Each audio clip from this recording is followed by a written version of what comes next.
So in my mind, the benchmark is 100K. It always has been. It has been for like easily 10 years, which is why it's not a great benchmark because social has changed a lot in the last 3 to 5 years. So we need to get more specific about followers and how that's part of your author platform. We need to really understand how and where that number shows up. All right, y'all. Today we have a question from Jennifer who asks one of the questions I get constantly, and here it is. My question is around a post on Instagram and social media followers, and that being a deal breaker for literary agents. I'm curious what the approximate number range is. I don't want that to hold me back, and I'm starting a podcast that will increase my reach and followers, and I feel like that'll be a better medium for me since, I do deep dives and sessions with clients. And I think that's going to help get my message across. But I'm really curious what social platforms lit agents tend to put more weight on when making these decisions, whether or not to, offer you a contract. Okay, so I'm cutting Jennifer off there mostly because I don't want to put all y'all's business out in the world for everybody to hear, but also because it kind of doesn't matter. It sounds weird, but it kind of doesn't matter. So, kind of funny you should ask about this. There isn't, unfortunately, a magic number here. I wish there was, honestly, because it would make my life so much easier.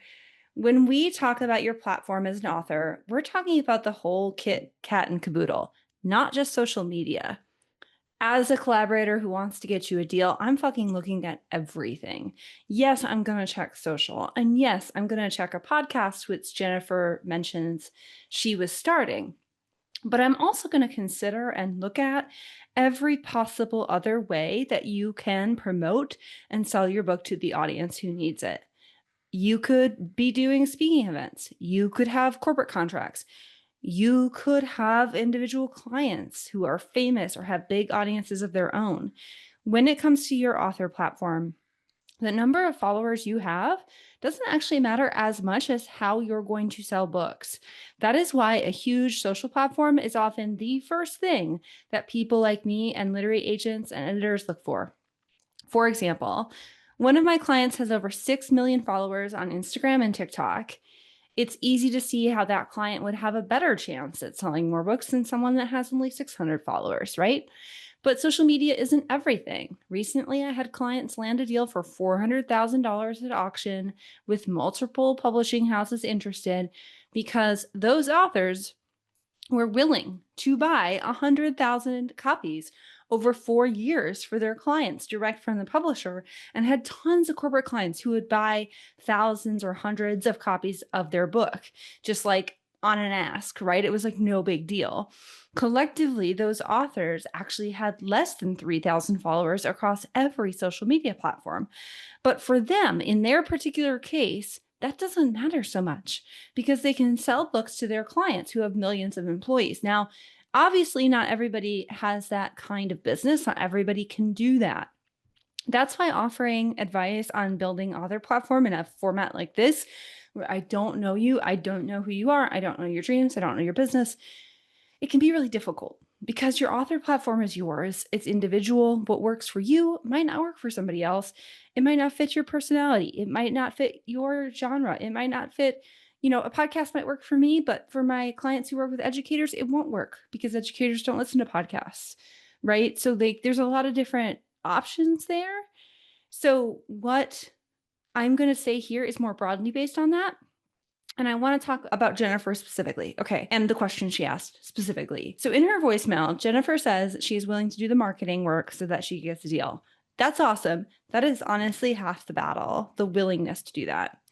So often, what I see is a disconnect between what the publishing industry wants and what authors want. As I said before in previous episodes, you can't stay small and expect to get a big book deal. It just does not work like that. But you also need to make sure that the level of audience a publisher wants to see won't break your business or break you. So let's pause here because I really want you to consider this. Here's a question for you. Is a book simply part of your plan to make an impact which also includes having a big audience, lots of speaking events or client engagements, hiring a team, scaling to millions of dollars in revenue? Or do you want your book to be the primary source of your impact? Because if it's part, then traditional publishing might work for you. But if your book is the primary way you want to make an impact, then traditional publishing probably isn't the right fit. There are so many reasons why this is, which I'm going to get into over the next few episodes. And I don't say that to crush your dreams. I don't like particularly crushing anyone's dreams or letting anybody down. But there are so many ways to publish your book in 2025 and beyond that aren't traditional publishing that are totally viable and can work even better for authors who want their book to be the primary source of the impact than traditional publishing. So I say that as an expert in traditional publishing, right? I've seen it go well, I've seen it go badly, I've seen people get, the book deal of their dreams, I've seen people heartbroken.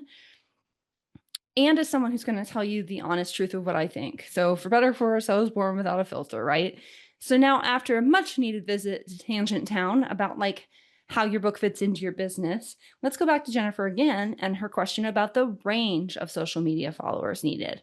So in my mind, the benchmark is 100K. It always has been. It has been for like easily 10 years, which is why it's not a great benchmark, right? Because social has changed like a lot in the last 3 to 5 years, much less the last 10 years, right?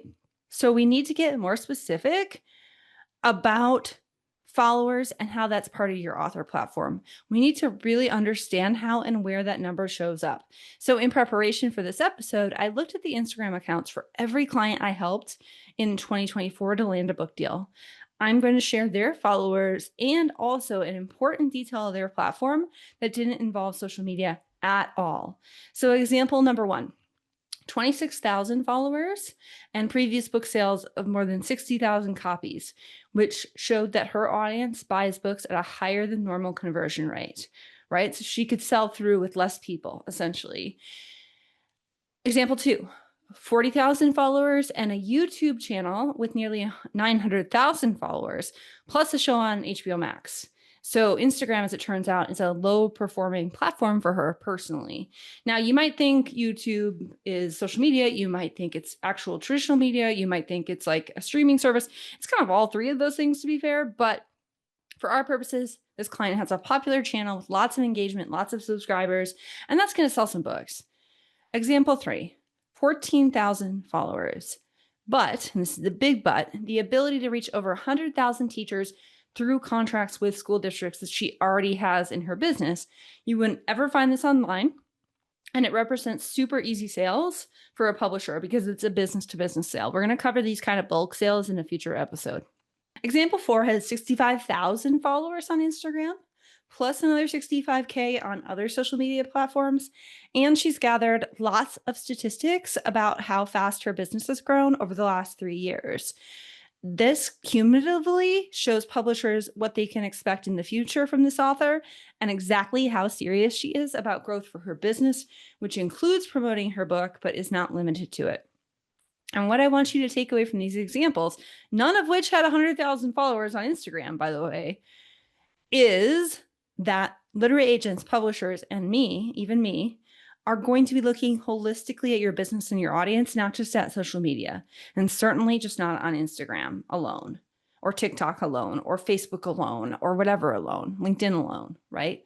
Personally, what I want to know and what I communicate every single time in the book proposals my team and I write is how the systems in your business that bring in paying clients and help you make money today are the exact same systems that will help you sell books and make your publisher money in the future.